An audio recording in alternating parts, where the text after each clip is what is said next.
Yesu ashimwe bene data, nongeye kubahereza ikaze mu mwanya w'ijambo ry'Imana. Reka dutangire dusenga. Mana yacu, Imana y'urukundo, tuneshejwe n'amahirwe duhaye kumva ijambo ryawe. Nyamira mwuka wawe wera yende ku byawe, aduhishurire icyo watugeneye uyu munsi, iby'ubwiru bwawe bidusangize, ndetse anatubashishe gushyira mu ngiro icyo dutumyeho. Tubisabye twizeye mu izina rya Yesu, amen. Uyu ni umunsi wa gatandatu w'icyumweru. Muri iki cyumweru turimo turaganira ku mbabazi z'Imana. Uyu munsi turasoma ijambo ry'Imana dusanga mu Itangiriro ibice 19 umurongo wa 15.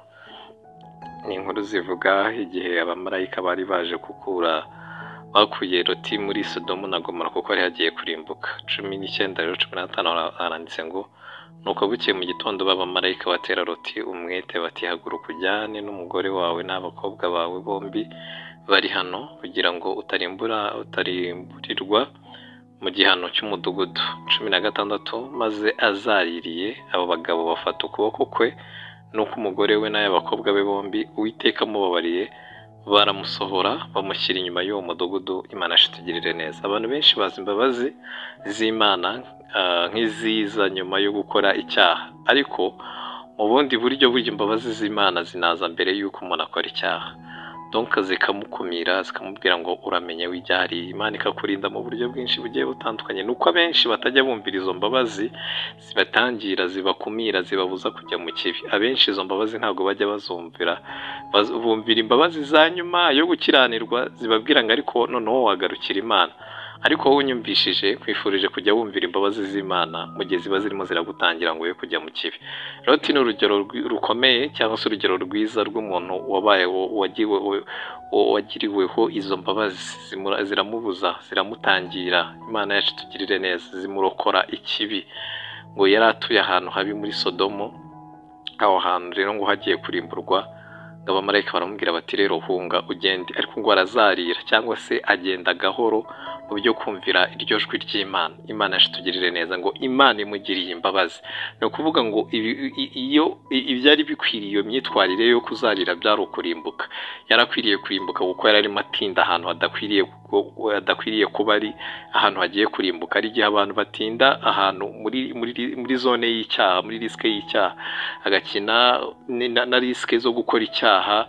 Donc akavuga amagambo ashobora kumushyira mu cyaha, akitwara mu buryo butarimo kwirinda, akabaho mu buryo butarimo kwirinda, mbese akabaho yifatanya n'abanyamahanga, mbese akaba ari mu bintu bishobora kumushyira muri risike zarimbuza ubugingo bwe.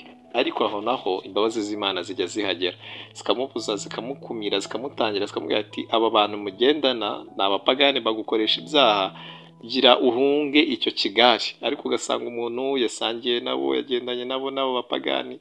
Gusangira ni byiza, ariko gusangira biganisha mu cyaha byo ni bibi. Imana itugirire neza. Umuntu akamara igihe ategera amatwi ibiganiro bibi, akaba atarakora icyaha, ariko bya biganiro bikaba bishobora kumutwara mu cyaha. Imbabazi z'Imana rero mu gihe nk'icyo zijya zisanga umuntu, zikamubwira ngo kanguka muri biriya biganiro bibi, wahandurira icyaha. Kanguka mu kwifatanya n'abapagani, wahandurira ibyaha. Izo mbabazi nizikugeraho uzazumvire. Loti rero ngo atinze b'abamarayika ngo baramusingiriza amaboko.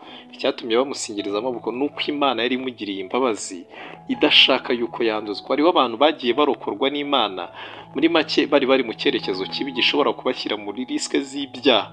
Imana ikabatangira mu nzozi, ikaboherereza abagaragu bayo mu buryo butandukanye, yaba umwigisha akigisha akabivugaho, bagasa nk'abakangutse, cyangwa se abahanuzi bakabasanga kababwira bati kanguka garukiraho, dore Satani yagambiriye kukurimbuza.